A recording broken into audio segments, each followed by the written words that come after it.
Day 34. There are a few Jameses in the New Testament, but I'll focus only on James, the brother of the Lord. He was the leader of the Christians in Jerusalem and an important figure in the early church.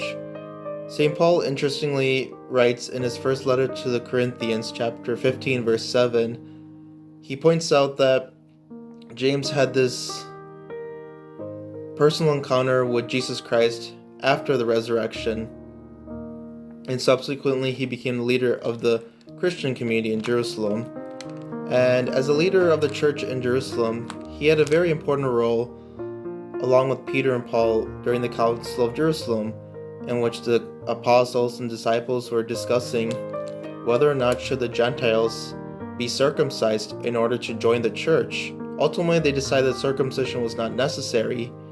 James, being a zealous defender of the Jewish law, pointed out, although they're not required to follow every aspect of the Mosaic law, it is important for the Gentiles, nonetheless, to follow the spiritual aspects of the Mosaic law, the essence of the faith that involved with the essence of faith, such as they should avoid sacrificing to the idols, avoid eating meat that was sacrificed to the idols, and they should also avoid unlawful marriage.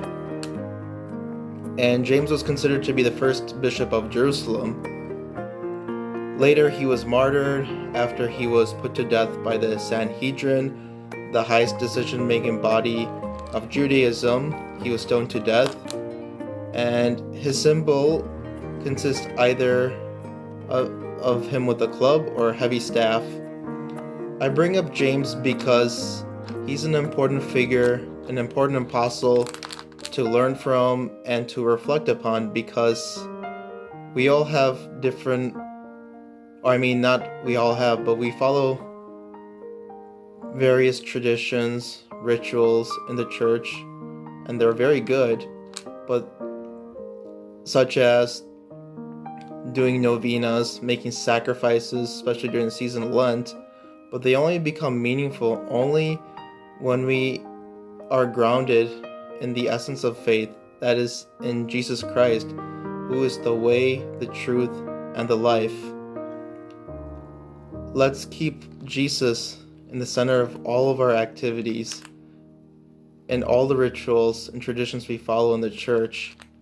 Because if we keep Christ away, or if we don't keep him in the center of our faith, then all the novenas, all the sacrifices we make become meaningless.